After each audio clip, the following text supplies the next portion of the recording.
Salut à tous, c'est Bourrichon, on se retrouve pour l'analyse de la 26e journée du top 14. Alors oui, j'ai pas le même ton que d'habitude, c'est normal parce que j'enregistre un petit peu tard, il est vrai. Donc forcément, je peux pas parler aussi fort que d'habitude. C'est pour ça que je vais avoir ce ton très relax tout au long de la vidéo. Enfin bref, passons maintenant à l'analyse de la 26e et dernière journée. Et en fin de vidéo d'ailleurs, je vous ferai une petite réaction au classement que j'avais prédit en début de saison sur cette vidéo. Et après, on va le comparer avec le classement actuel, voir si j'ai beaucoup voté ou pas. Enfin bref, on va commencer par la bataille pour le maintien, et Vannes qui se déplaçait au stade Chabandelmas du Lyon Bordeaux-Bègles. Bon, c'était un match avec un scénario qui était assez prédictible malheureusement pour les Bretons. On savait que l'UBB allait peut-être un petit peu galérer à rentrer dans son match, mais qu'à partir d'un certain moment, Vannes allait craquer et Bordeaux allait dérouler. Mais ce qui m'a plu, et on s'en doutait aussi, c'est que Vannes n'a rien lâché et a montré une très belle image jusqu'à la fin. Même s'ils ont encaissé 9 essais ou 8 essais, ils sont allés marquer un à la 76e. Ça prouve qu'il y a une mentalité extraordinaire dans ce club. Et d'ailleurs, ce qui m'étonne un petit peu dans ce match, si on parle de statistiques pures, les Bordelais, offensivement, ils les ont quasiment toutes perdues. Et si on regarde juste les statistiques, on pourrait se dire que Vannes a gagné le match. Mais absolument pas en fait. Parce que oui, Bordeaux a un style de jeu avec beaucoup de dépossession et beaucoup de contre-attaques. En même temps, vu les joueurs, c'est normal. Et ça s'est montré sur ce match, encore une fois, où il y a eu beaucoup d'essais sur des éclairs de génie, plus que sur de la construction séquence par séquence. Enfin, le dernier point qui m'a intrigué dans ce match, c'est aussi le pourcentage de plaquages réussis dans ce match. Alors, j'ai la stat de 148 plaquages tentés par l'UBB pour 25 manqués.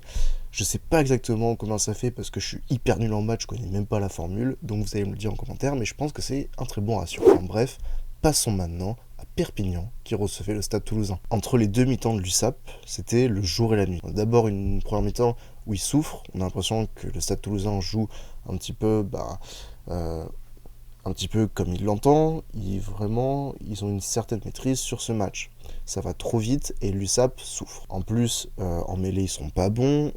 Pietro Ceccarelli se fait pénaliser plusieurs fois et l'occupation, elle est quasiment exclusivement toulousaine dans le camp de catalan. Donc le score à la mi-temps est logique, mais putain, quel deuxième mi-temps de la part de Perpignan. Jeu offensif, mais à la fois avec les avants et les trois quarts, donc jeu complet. Les déplacements des avants m'ont clairement impressionné. On les voyait partout. Il y a des joueurs où vraiment Velart, Tulagi, on les voyait partout. En plus, ils ont une meilleure mêlée avec l'entrée de Brooks. Les molles ont extrêmement bien marché. Et globalement, les contacts dans le jeu étaient ultra dominés par les Catalans. Toulouse n'était plus là en seconde période. La défense toulousaine était aux abois, elle était beaucoup trop resserrée, notamment parce qu'ils perdaient les collisions et que l'USAP insistait bien devant avant d'écarter. Et ils ont parfaitement joué là-dessus, les Catalans. Mais du coup, une question se pose, quelle version de l'USAP aura-t-on face à Grenoble? Est-ce qu'on aura l'USAP de la première mi-temps qui se fait dominer, qui a du mal à gagner les collisions, ou à l'inverse, une USAP ultra créative, ultra performante devant, et qui du coup peut potentiellement rouler sur Grenoble en access match? Deuxième question, cette fois-ci pour Toulouse, est-ce que Toulouse est vraiment favori à sa succession? Parce que là, ils arrivent fatigués, ils ont beaucoup de blessures, et quand on voit des clubs plus en forme comme l'UBB ou Bayonne, on peut légitimement se poser la question de est-ce que Toulouse va aller en finale et remporter un 25e bouclier de Brennus. Enfin bref, on continue la lutte pour le maintien avec le Stade français qui recevait Castres. Bon là, c'était un match vraiment pas agréable. C'était une faiblesse technique assez hallucinante pour le niveau des équipes. Pour aller trouver des séquences de jeu de 3 quarts dans ce match, fallait y aller parce que aucun putain d'enchaînement. Les deux équipes, elles ont fait un nombre de fautes de main énorme. Et je pense que le Stade français peut remercier Castres d'avoir livré une prestation aussi catastrophique. Parce que là, les Parisiens, ils se maintiennent sans aucune garantie de jeu pour l'an prochain. En plus, aujourd'hui, on a eu qu'un Castres qui a livré, je pense, une de ses pires prestations de la saison, avec peut-être la défaite contre l'UBB en décembre. Pour moi, c'est peut-être les deux pires matchs de Castres. À part l'essai de Séguret en début de match, il n'y a rien eu. Aucun enchaînement, des fautes de main de partout, je parle même pas forcément d'en avant, mais genre des passes mal assurées qui amènent à ce que la défense prenne le pas sur l'attaque, aucune claire avancée, le jeu au pied n'a pas été extraordinaire. Franchement, Castres ne se rassure pas du tout. Et c'est bizarre parce que la semaine dernière, ils sont capables de rendre une copie pas parfaite, mais presque face à Bayonne. Et là, alors que l'équipe a quasiment pas changé, ils font n'importe quoi. Ils te rendent une grosse merde. Donc Castres va devoir se réveiller, notamment dans l'engagement, parce qu'à Mayol, ça risque de piquer. Et tiens, Mayol, parlons-en, avec Toulon qui se déplaçait à Bayonne. Ça y est, on quitte la lutte pour le maintien, et on rejoint la lutte pour le top 6. Pour le coup, c'était un match de hargneux, un match de chien, et à ce petit jeu-là, c'est Bayonne qui a remporté le bras de fer. Alors oui, ils ont quand même laissé quelques plumes importantes, je pense notamment à Manu Tuilagi. Mais c'est quand même sur ce genre de match qu'on voit que Bayonne est en confiance. Déjà, les 13 victoires à domicile, c'est pas dû au hasard, et surtout qu'ils ont fait plus que rivaliser face à peut-être le meilleur pack du top 14 actuellement, quoi. Alors oui, Toulon est moins bien en ce moment, Toulon galère plus, et Toulon est peut-être un peu moins dominant qu'avant sur le paquet d'avant, mais globalement, ça reste un pack hyper agressif, hyper dur à manœuvrer. Et là, Bayonne, ils ont vraiment bien rivalisé, quoi. Ils n'ont pas forcément ultra dominé, mais ils n'ont pas subi. Et après, quand t'as des maîtres de l'occupation comme Joris Second ou Cher Tiberghien, forcément, aller jouer chez l'adversaire, ça te permet de marquer des points. La stratégie était claire et efficace, et c'est tout ce qu'on demande en phase finale. Donc, Bayonne arrive avec de la confiance. Toulon, de son côté, oui, c'est un coup de mou, et ce match le confirme. Mais bon, les phases finales, on remet tout à zéro, et je pense qu'ils sont quand même capables de faire quelque chose. Alors, pour ce qui est des autres matchs, on a eu aussi Montpellier qui recevait Clermont. Montpellier qui n'avait plus rien à jouer, quand Clermont, lui, clairement, allait chercher une place dans le top 6. Et c'est vraiment un match que l'ASM a dominé de but en blanc. Je pense que les Montpelliérains, ils étaient pressés d'aller en vacances, parce que très peu de chances de jouer la Champions Cup l'an prochain, donc pas trop d'intérêt de jouer ce match, à part peut-être bien terminer à la maison, quoi. Après, il y avait quand même un minimum d'adversité, les Clermontois n'ont pas non plus roulé sur cette équipe de Montpellier, il y a eu du combat. Même s'ils arrivent à se qualifier au bout d'une saison qui a été irrégulière, on va dire, est-ce que l'ASM s'est rassuré sur ce match ? Oui et non. Parce que oui, ils ont dominé, ils avaient la hargne. Ils avaient la hargne ce samedi à Montpellier, et ça se voyait clairement que les mecs étaient là pour en découdre, pour aller chercher la qualif et pour évidemment se préparer à une qualification, quoi. Mais en même temps, ils ont eu énormément d'occasions. Il va falloir qu'ils soient plus précis en phase finale, notamment à Bayonne, où je pense que les occasions ne seront pas aussi nombreuses que sur le terrain du GGL Stadium. Et je pense que si Clermont avait mis toutes les occasions, ou du moins avait scoré ne serait-ce qu'une pénalité, pas rentré dans les 22 mètres, il y aurait eu plus de 40 points. Clairement, serait allé chercher un bonus offensif à Montpellier. Parce que là, c'est dommage de rendre une copie qui me semble moyenne au final, alors que y a beaucoup de positifs. C'est juste que dans la finition, les Clermontois, ils n'ont pas été assez bons. Il va falloir qu'ils soient plus tueurs, et je pense qu'ils en sont capables, parce que c'est une équipe qui est capable de tout, du pire comme du meilleur. Ils sont capables d'en prendre 60 à Bayonne, comme d'en mettre 60, je pense. Et j'espère pour eux qu'ils en mettront 60 et qu'ils seront plus précis. Un dernier match pour le top 6, c'était la section paloise qui recevait La Rochelle, et au final, aucune des deux équipes n'y sera. Les Rochelais étaient dans le coup jusqu'à la 70e et l'essai de Hanni Boss-Morin, mais ce qui les a tués dans ce match, c'est le carton jaune de Paiva. Parce que juste derrière, il y a un moll et ils prennent un essai. Et cet enchaînement-là, ça fait que ils ont complètement perdu le fil de la rencontre, et ils n'ont jamais pu revenir pour essayer de gratter ne serait-ce qu'un point pour se qualifier. En même temps, à un de moins face à un pack qui, je trouve, a un peu souffert, le pack de La Rochelle, j'entends, a un peu souffert face au pack palois qui, pour moi, a plutôt dominé dans ce match. C'est normal de souffrir avec un moll dynamique à 5 mètres. La section, elle fait un match plutôt complet.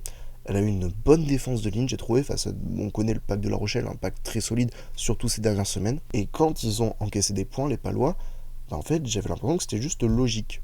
Il n'y avait pas forcément de faute de défense, pas forcément d'erreur ou un manque d'engagement. C'est juste que, à force que les Rochelais pilonnent, ils marquent. Et c'est normal de s'user quand tu défends trop longtemps. Mais j'ai pas ressenti en fait de faute de la part des Palois. J'avais l'impression qu'ils étaient bien dans leur match, même quand La Rochelle mène 15 à 11 ou 15 à 10, je sais plus.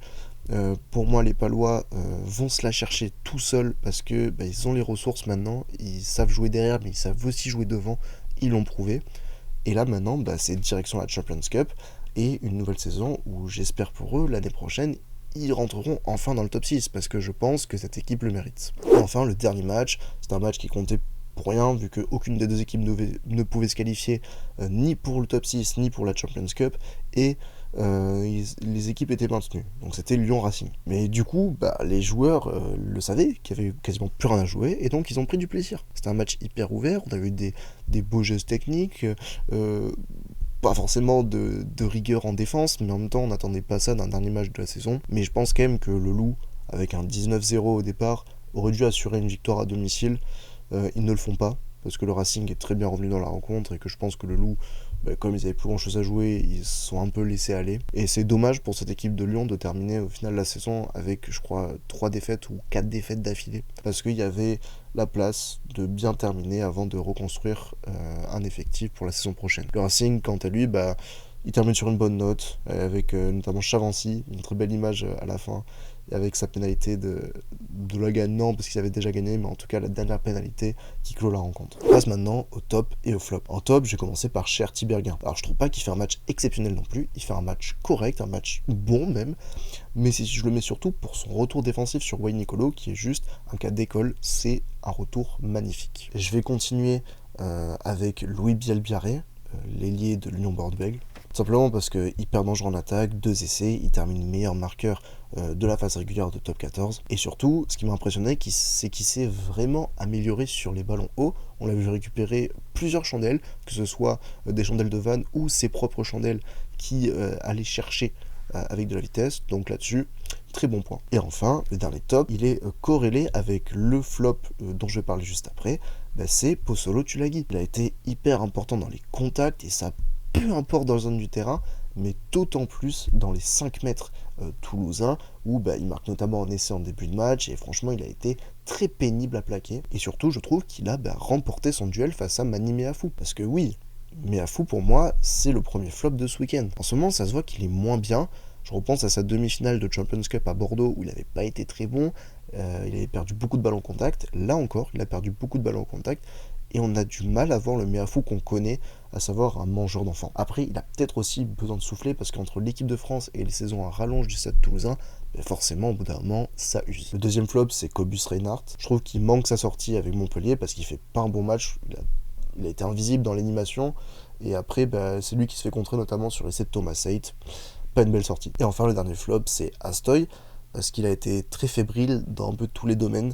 Peut-être qu'il avait trop de pression de jouer face à son ancien club, une place en qualif pour le top 6. Je sais pas. Après, malheureusement, s'il a entaché une belle série de matchs où il avait repris confiance. Il termine la saison sur une mauvaise note, mais j'espère pour lui que il va redémarrer la saison prochaine avec toujours de la confiance qu'il avait emmagasinée sur cette dernière semaine. Donc là maintenant à l'écran s'affiche du coup à gauche le classement que j'avais prédit en début de saison avant que la saison commence et le classement réel. Alors on peut voir que les 2 premiers j'avais vu juste, un Toulouse, 2 Union Bordeaux-Bègles, je m'étais pas trompé. En bas pareil, Vannes, j'avais prédit qu'ils allaient redescendre malheureusement, mais je pensais pas qu'ils allaient faire une aussi bonne saison, sérieusement les Vannetais. On peut voir qu'il y a des équipes où je les avais à peu près bien classées, notamment le Racing et Lyon, que j'avais mis 11e et 12e, au final ils sont 10e et 11e, donc j'étais pas loin. Montpellier je les mets 9e, ils sont 7e, Pau je les mets 6e, ils sont 8e, voilà, c'est des équipes où pareil j'étais pas trop loin. Mais globalement, je m'étais bien trompé concernant 2 clubs,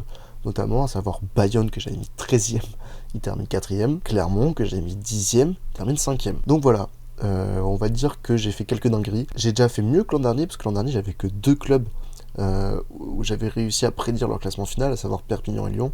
Et là j'en ai 3, Toulouse, l'UBB et Vannes, donc c'est déjà ça. Et concernant mes pronos maintenant, pour les matchs de barrage, mais également pour l'Access Match. On va commencer par les matchs de barrage et le Bayonne-Clermont. Bayonne-Clermont, pour moi, ça va être un match très spécial parce que Bayonne, comme j'ai dit, arrive avec plein de confiance. Ils ont tout gagné à domicile et clairement, le fait d'être agent d'OG, ça va les avantager. Mais en même temps, ils ont perdu Tulagi qui, pour moi, leur apportait beaucoup. De l'autre côté, on a Clermont qui arrive aussi pareil avec de la confiance. Après, est-ce qu'ils se sont vraiment rassurés? On en a parlé un peu avant.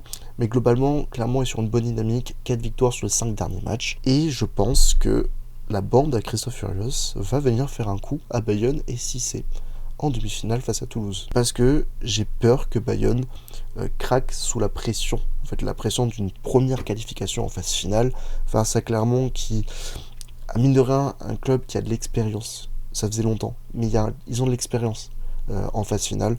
Donc je me dis que Clermont va retrouver ce qui faisait les grandes heures du club dans les années 2010 et s'imposer à Jean Daugé. Et pour le deuxième match de barrage, Toulon reçoit Castres. Et là, pour le coup, je pense que Toulon va assurer une demi-finale. Parce que oui, Toulon a un coup de mou, mais Toulon a déjà vécu ce scénario aussi l'an dernier. L'an dernier, ils se qualifient, ils reçoivent La Rochelle et ils perdent contre La Rochelle en match de barrage. Et je pense que Toulon ne veut pas refaire la même erreur face à une équipe de Castres qui, pareil, est irrégulière, qui sort d'une copie catastrophique, comme je l'ai dit, au Stade Français, et qui, pour moi, n'a pas les armes pour aller gagner à Toulon.